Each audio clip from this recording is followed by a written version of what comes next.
El tronco cefálico está compuesto por tres regiones muy importantes: mesencéfalo, puente o protuberancia anular y bulbo raquídeo o médula oblonga, de los cuales nosotros podemos ubicarlo de manera anatómica, ¿ya? A ver. Ya, por ejemplo, nosotros hablamos de la primera porción, que es la más superior, y si nosotros tenemos una vista posterior, podemos darnos cabida de hablar del mesencéfalo. Este mesencéfalo está ubicado en la parte superior del tronco encefálico, por lo cual nosotros, como elementos particulares o elementos esenciales del mesencéfalo, hablaríamos de dos elementos muy principales: vendrían a ser los colículos. Incluso va a haber cortes histológicos y cortes anatómicos a nivel de los colículos superiores o colículos inferiores, y cada uno de los cortes va a representar una sección transversal diferente, ubicado por diferentes formas o núcleos correspondientemente. Si bien es cierto, ustedes me parece que ya van a dar lo que es su examen, tanto teórico como práctico, lo que más te pueden preguntar sobre este tema es la ubicación de los núcleos, más de la función o más de otra cosa, sino la ubicación de los núcleos. Por ejemplo, por ahí te he puesto una pregunta que me viene de mi año sobre cuáles son los núcleos a nivel del mesencéfalo, y vas a ver que es muy sencillo en sí, no es tan difícil que digamos. Entonces, tenemos que nuestro primer elemento, que es el más superior, tiene como referencia al bulbo raquídeo, tenemos como referencia el tronco cefálico, vendría a ser el mesencéfalo. Y luego hablaríamos de la protuberancia anular, o también llamado puente Barolio, que prácticamente es una región intermedia dentro del tronco cefálico, de los cuales prosigue de manera caudal al mesencéfalo. Este puente Barolio está ubicado de manera intermedia, y vamos a tener en cuenta dos cosas importantes: los famosos pedúnculos, que podemos visualizar por acá, los pedúnculos cerebelosos, tanto superiores como inferiores, ¿ya? Entonces, mira, si nosotros estamos teniendo esta forma o esta vista de manera posterior, entonces, ¿qué podemos decir? Que los pedúnculos cerebelosos, tanto superior como inferior, se van a encontrar de manera posterior. Y si tú revisas tu libro de anatomía, vas a ver que los 2/3 inferiores o caudales a nivel del tronco encefálico va a estar recubierto por un órgano, que es el órgano del cerebelo. Entonces, tenemos que tener en cuenta que el cerebelo está unido al tronco encefálico a través del puente Barolio, unido por sus pedúnculos, tanto los pedúnculos cerebelosos superiores como inferiores. ¿Y por qué te explico esto? Porque esto va a darte la idea de que esto está tapado por el cerebelo. Y esta forma de tapar va a generar una pequeña cavidad de forma romboidal. Y a esa cavidad de forma romboidal lo podemos llamar el cuarto ventrículo, ¿ya? Y eso no está en la parte posterior, ubicado cerca de los pedúnculos, exactamente en el puente de Barolio de la parte posterior. Y por último, tenemos la tercera región, que vendría a ser llamado el famoso bulbo raquídeo, ¿ya? El bulbo raquídeo. Este bulbo raquídeo, chicos, aparte de que su otro nombre es la médula oblonga, el bulbo raquídeo tiene una gran implicancia dentro de las acciones, tanto vegetativas como autónomas, del sistema nervioso. Por ejemplo, si ustedes ya deberían haber conocido los famosos centros neumotáxicos y el centro apnéuxico. Si yo te hablo del centro neumotáxico, estamos hablando de aproximadamente un centro vegetativo, ubicado aproximadamente dentro del puente de Barolio. Y si te hablo del centro apnéuxico, te estaría hablando de un centro controlador de la activación de la frecuencia respiratoria, ubicado en el bulbo raquídeo. Ambos centros van a funcionar con el único fin de tener la función inhibitoria y excitatoria de los movimientos respiratorios, ¿ya? Entonces, además de esto, tenemos que el bulbo raquídeo también va a tener otras formas regulatorias, por ejemplo, como un centro vasomotor. ¿Qué significa esto?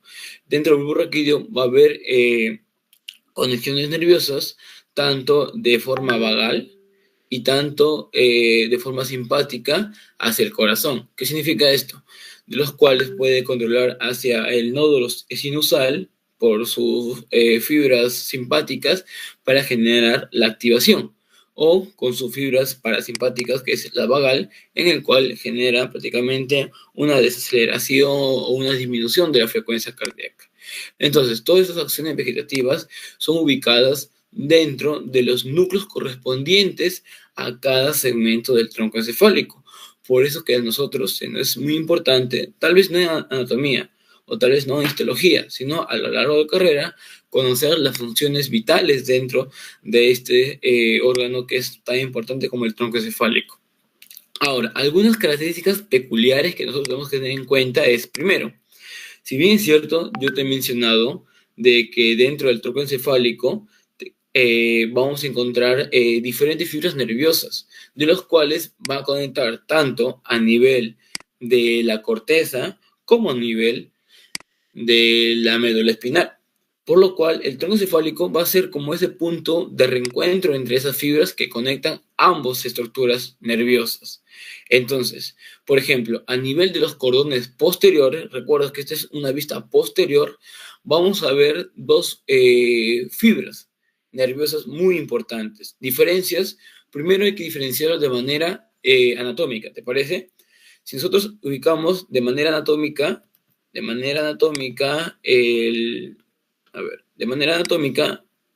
ubicamos de manera anatómica las porciones mediales, por acá, por ejemplo, ¿medial a qué? Medial al famoso surco medio posterior. Eso me parece que ya lo deberían haber visto en anatomía. El surco medio posterior, si nosotros hablamos de fibras nerviosas mediales al surco medio posterior, son las que se encuentran alrededor de la rayita que estoy dibujando. Entonces, a esas fibras las vamos a llamar como fibras grácil, ¿ya? De los cuales va a haber segmentos del tronco encefálico donde va a tener un cambio de nombre, que eso se han preguntado, ¿ya? Ahora, si nosotros hablamos del lado medial, grácil, pero ¿qué es lo que pasa cuando hablamos de las porciones más externas, más lateral? A eso le llamamos como cuneiforme. Pero tú te vas a preguntar, oye, pero acá no dice fibras, ni tampoco dice otra forma que simplemente tubérculo. Es que el tubérculo es la prominencia de estas fibras ubicados como un realce a nivel del bulbo raquídeo, como se puede visualizar en esta imagen. Lado medial, tubérculo grácil, y lado externo o lateral a este, cuneiforme. Y obviamente, dentro de cada uno de ellos vamos a encontrar fibras, de los cuales están dispuestas de forma de fascículos cuneiformes, si estamos refiriéndonos al lado lateral o externo, o fascículo grácil, si nos estamos refiriendo al segmento más medial. Obviamente, como te estoy mencionando, siempre trata de referirte con tu surco medio posterior. Bacán, hasta ahí tenemos el lado posterior.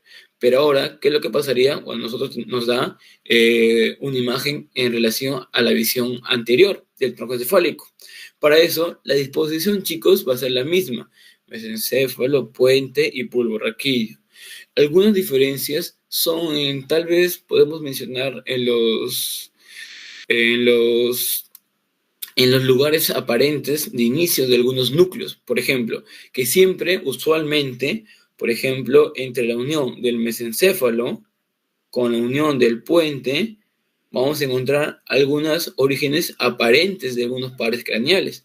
Por ejemplo, en ese caso del troclear, como se puede visualizar en esta imagen, que es más lateral y más medial de algunos nervios, como es el oculomotor, que es el tercero, ¿no?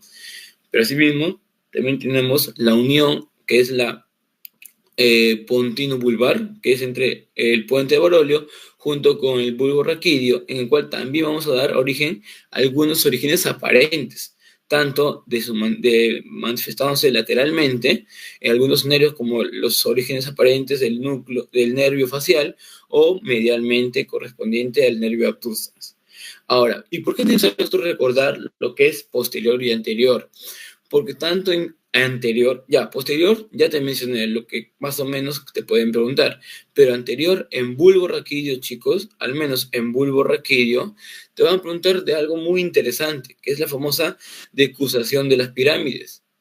Esta decusación de las pirámides usualmente se va a ir reflejado a nivel del tercio inferior o de la porción inferior del bulbo raquídeo. ¿Y qué significa esto?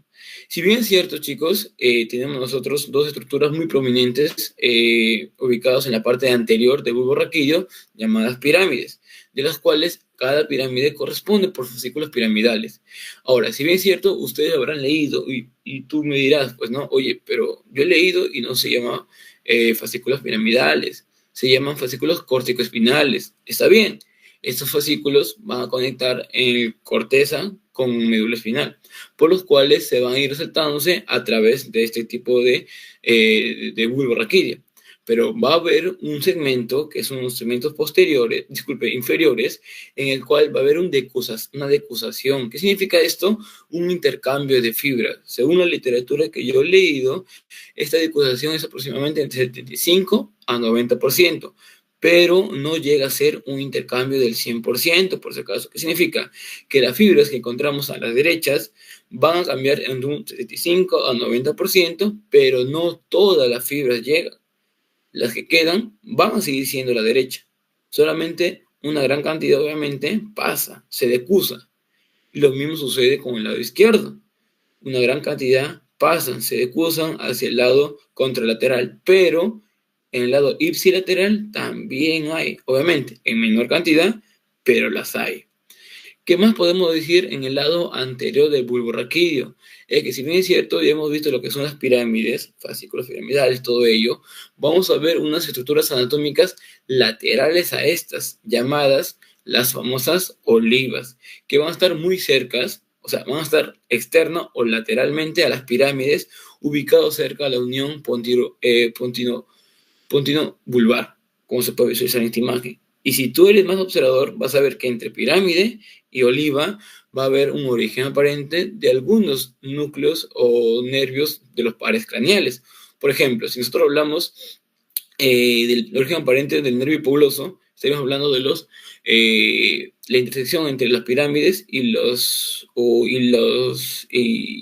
olivas, ubicados como por ejemplo el surco preolivar, ¿no? Y luego tenemos los surcos retroolivares, de los cuales también originan otros tipos de nervios. Esas son algunas cosas muy generales correspondientes al tronco encefálico, y ahora vamos a ver cada uno de los segmentos que más nos da ahorita por tema de histología, ¿ya? Mira, primero vamos a comenzar lo que es mesencéfalo, ubicado en un corte caudal, obviamente es un corte transversal a nivel de los colículos superiores. ¿Y qué es lo que a ti te debe interesar? Primero, cuando hablamos de mesencéfalo, estamos hablando ya de porciones distintas anatómicamente. ¿Qué significa esto? Vamos a tener en cuenta que nosotros vamos a comenzar a llamar, por ejemplo, en la parte más prominente, dentro del famoso, los pies ubicados en el mesencéfalo, se llama como pie peduncular. Asimismo, luego de esto va a pasar a formar el famoso tegmento, ¿ya? El tegmento. Y por último, el famoso techo.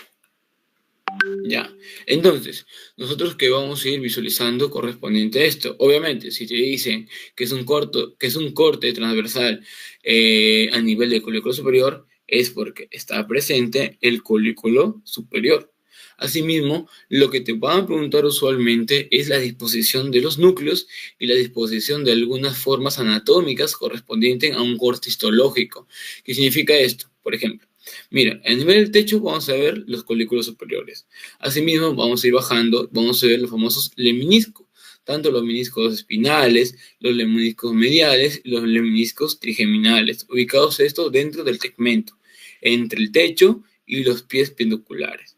Ahora, ¿qué es lo que más te pueden preguntar correspondiente a esto? Son los segmentos accesorios de los núcleos correspondientes. Por ejemplo, habíamos mencionado de que dentro de todo ello hay relaciones de algunos pares craneales. Uno de ellos es en el nervio oculomotor, en el cual en un corte del mesencéfalo a nivel de los colículos superiores, nosotros vamos a ver algunos núcleos accesorios ubicados dentro del mismo núcleo del nervio oculomotor.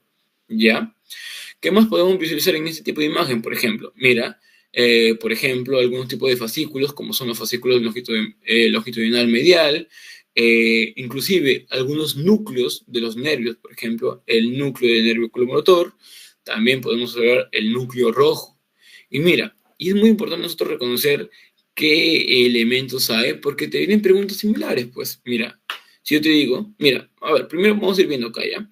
Mesencéfalo, que encontramos, colículo superior, si es ubicado a esta altura, por ejemplo, el núcleo del nervio oculomotor, núcleo rojo, podemos también ubicar la sustancia negra, ubicado aproximadamente dentro del pie peducular, alguna fibra del nervio oculomotor. Mira, estamos viendo que hay mucha relación correspondiente al tercer par craneal, que es el oculomotor, algunas fibras pontinas, fondopontinas ubicados dentro del pie peducular, algunas fibras córtico-vulvares y fibras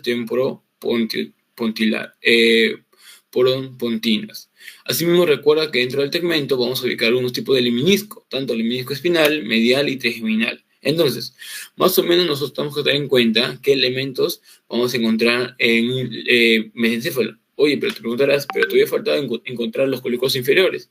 Sí, pero más o menos vamos a tener en cuenta qué elementos van a estar adyacentes a este y obviamente qué elementos nunca van a estar en un mesencéfalo, porque van a estar sí o sí a nivel del bulbo raquídeo.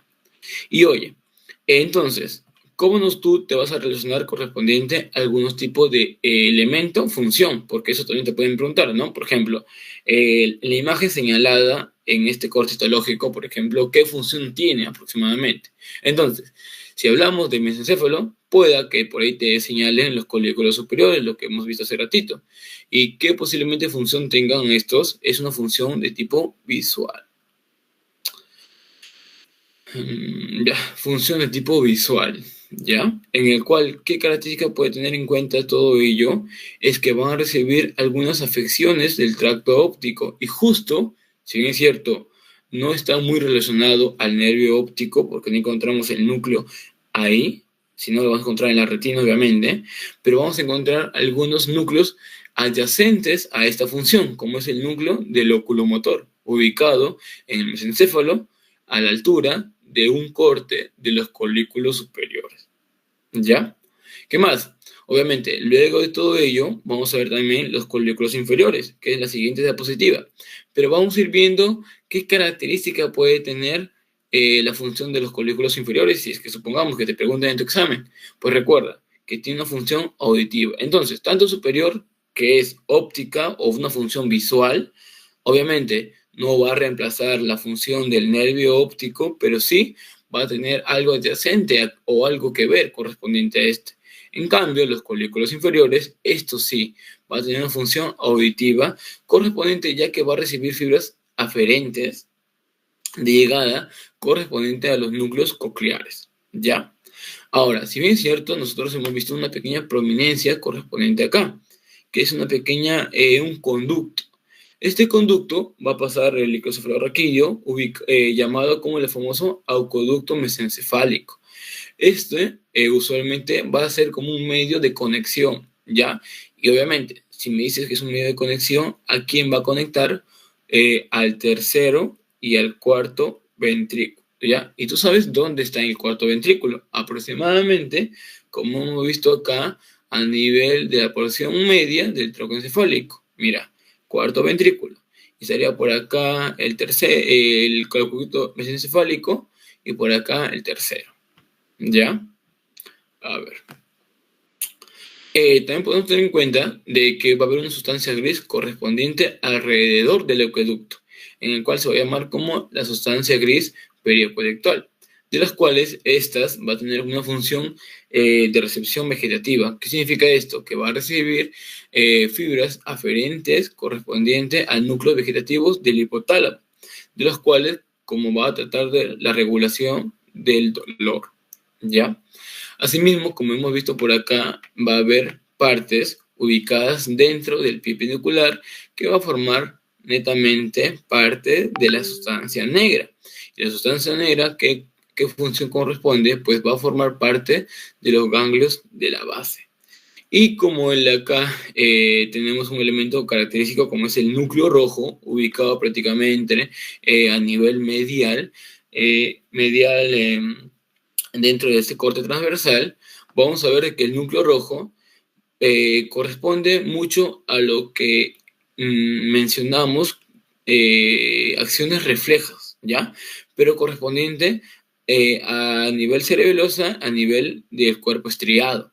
Entonces, nosotros vamos a tener en cuenta de que estas va a corresponder como un medio de relevo, tanto para estas fibras o para estas vías reflejas cerebelosas y estriadas, correspondiente mucho a lo que es del sistema extrapiramidal, ya a nivel cortical.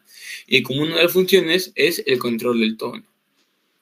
¿Y por qué te hago recordar todos estos elementos que corresponden al mesencéfalo?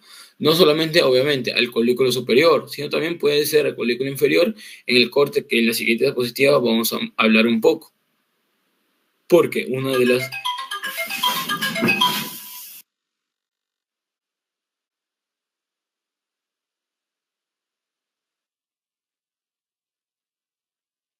Ya, disculpen. Porque dentro de las preguntas que he estado revisando, bueno, al menos en mis años, preguntaron esto, miren chicos, te dicen, es un núcleo del mesencéfalo. Ah, bacán. Entonces tú recuerdas, ¿no? Pucha, núcleo, y te vas a hacer núcleos y no recuerdas dónde está ubicado, prácticamente en qué lugar del tronco cefálico lo puedes encontrar. De los cuales, por ejemplo, mira, el núcleo olivar inferior, o los núcleos olivares, lo vas a encontrar cerca a las olivas, o al menos hace recordar así, en las olivas. ¿Dónde encuentran las olivas? En el bulbo, ¿verdad? Entonces, esta no puede ser. Ahora, el famoso núcleo espinal trigémino. Esta vamos a encontrar correspondiente netamente a un corte histológico, donde en ese corte evidenciamos también el núcleo del trigémino, el núcleo real del trigémino, de lo cual esta no corresponde al mesencéfalo, que vamos a ver en la siguiente diapositiva. El núcleo pontino va a estar muy adyacente o muy relacionado al segmento pontino, que es el del puente de Barolio, así que tampoco va a estar relacionado al mesencéfalo. Y como último, te queda el famoso núcleo rojo, ¿ya? El cual, como hemos dicho, tiene que ver con algunas acciones reflejas, pero más en el tono muscular, ¿no? Tono muscular. Y esa sería tu clave. Asimismo, te he agregado ahí algunas cosas importantes que posiblemente no te pueden ayudar mucho para tu examen, pero al menos para tu cuaderno práctico, ya que sí, cuando realizaba las prácticas de histología, sí eran muy específicos correspondiente a algunos segmentos o algunas formas de ubicar correspondiente a todo ello, ¿ya? Ahora, ya acá tenemos acá la porción del colículo superior y luego hablaríamos de la porción del colículo inferior, obviamente. Diferencias entre uno con el otro es en relación a los tipos de lemniscos que vamos a encontrar. Obviamente, aquí vamos a encontrar los tres tipos de lemniscos, espinal, medial y trigeminal, de los cuales se van a resaltar de acuerdo a la disposición. Uno va a estar más anterior, medio y posterior.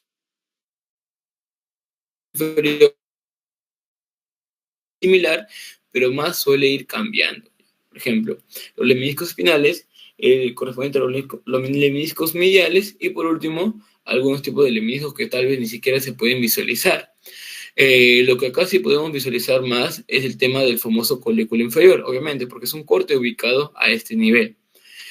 Asimismo, vamos a tener en cuenta de que va a haber algunos segmentos o algunos elementos que no van a ir cambiando correspondientemente. Por ejemplo, tenemos las fibras frontopontinas o las fibras pontinas corticobulbares o las temporopontinas provenientes del pie pendicular, que se van a encontrar en la misma disposición, una después de la otra. Luego, correspondiente en relación al tegmento, vamos a encontrar la sustancia negra, que también va a ser la misma disposición, no va a haber algún cambio específico.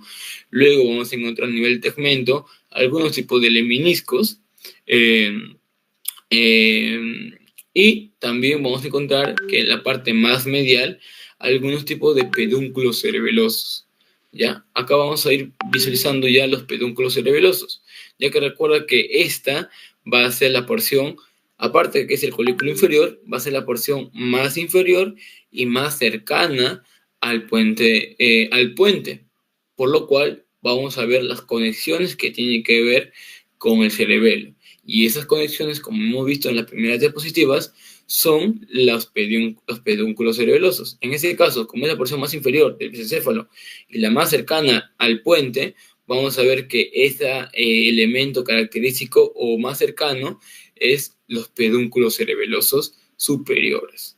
¿Ya? Entonces, a este nivel nosotros podemos ir mencionando. Y si tú aún recordarás, estarás recordando el tema de qué encontramos o qué nervio vamos a encontrar entre el mesencéfalo o el surco que une el mesencéfalo, que une el puente, vas a ver que hay un nervio, que es el nervio troclear. Entonces, al ser un segmento que está muy cercano a esta unión, también vamos a encontrar pequeños rezagos o pequeños elementos característicos de este núcleo, ubicado en la parte más medial de ese tipo de corte a nivel de los colículos inferiores, como el núcleo del nervio troclear. Bueno, algunas características provenientes de este tipo de elementos a nivel del mesencéfalo son similares a los que hemos mencionado arriba, pero también encontramos acá. Por ejemplo, recuerda que te había mencionado que también teníamos conexiones del nervio oculomotor, pues acá está. Y si no es el nervio oculomotor, encontramos núcleos accesorios a este nervio oculomotor. Uno de ellos es el famoso núcleo Erding-Westphal, ¿ya? De los cuales esta va a servir bastante, ya que va a funcionar dentro de la inervación de algunos músculos extraoculares, ubicados tanto en los músculos rectos, tanto superior, inferior, interno, oblicuo menor, y los famosos elevadores del párpado, ya que recordar que tanto los músculos del párpado están inervados por el tercer par craneal, por lo cual alguna alteración a este nivel vamos a ver que el paciente puede tener, o sea, sus párpados no están ni tan levantados ni tan cerrados, ¿no? A eso se llama como ptosis palpebral. Luego también tenemos partes del núcleo del cuarto nervio craneal, en el cual, pues, esto ya es también inervación de los músculos extraoculares, de los cuales específicamente hablaríamos del músculo oblicuo superior. También correspondientemente a algunos tipos de núcleos, como por ejemplo el pretectal, el núcleo mesencefálico del quinto nervio craneal y algunas formas de complejos nerviosos, como es la famosa formación reticular, que tiene como función más específica a nivel de movimientos, a nivel motor, a nivel de funciones que conlleve algunos estímulos vegetativos. Por ejemplo, tenemos el centro locomotor, el centro cardiorrespiratorio, el centro del vómito y algunas regulaciones del ritmo circadianos. Si bien es cierto, hay una notación muy específica que es el famoso el centro emético o el centro del vómito, en el cual esta refiere que está dentro del tronco encefálico. En este caso, lo que más se sugiere es que el centro del vómito está muy cerca al famoso núcleo del tracto solitario, y que este núcleo del tracto solitario, me parece que luego lo vamos a hablar, así que normal, luego lo hablamos. Entonces, sigamos con algunos elementos del mesencéfalo, en el cual pues corresponde, por ejemplo, a los fascículos longitudinales mediales, que van a llevar algunas fibras correspondientes dentro de los núcleos oculomotores, los bulbares y los medulares, ¿ya? ¿Qué quiere decir esto? Que va a ser implicado dentro del control del reflejo de los movimientos tanto de cabeza como ojos. Asimismo, algunos tipos de tractos espinotalámicos laterales, tanto para que conlleva tanto fibras o vías sensitivas correspondientes a la estimulación o a la interpretación del dolor y de la temperatura. Ya. Y si nosotros hablamos de la estimulación del dolor, esta va a terminar siempre a nivel de la corteza, ya que a ese nivel vamos a interpretar el dolor. Luego tenemos también los meniscos mediales ubicados a nivel del tegmento, que va a generar por la vía de sensibilización profunda, consciente y sensibilidad epicrítica. Y algunos pedúnculos cerebelosos, como hemos mencionado, a nivel, si hablamos de pedúnculos cerebelosos dentro del mesencéfalo. Entonces, el corte que nosotros tenemos que pensar directamente es un corte a nivel de los colículos inferiores. ¿Ya? No te olvides. Y si hablas de un pedúnculo cerebroso en un corte de los colículos inferiores, entonces el pedúnculo cerebroso que te están mencionando es un pedúnculo cerebroso superior. ¿Ya? Y como te había mencionado, estos pedúnculos cerebrosos tienen como función la conexión entre el cerebelo y el mesencéfalo ubicado en la porción medial y media del tronco encefálico. Y luego tenemos los pedúnculos cerebrales ubicados más de una porción más motora, función más motora, y esa tiene como función tanto como haces de fibras, tanto entre corteza y médula, con las fibras corticoespinales, ubicadas para algunos tipos de musculatura, tanto de cabeza como de extremidades. Ya, entonces esos serían los puntos generales ubicados a nivel del mesencéfalo. Recordar que, no te pido que lo recuerdes todo, pero al menos recordar qué son las porciones más importantes. Por ejemplo, te había mencionado los pedúnculos o los pies ubicados a nivel de esa porción, los pies, luego ubicaríamos también el tegmento y por último el techo. Y ya. Ahora, y por último, ya para acabar con mis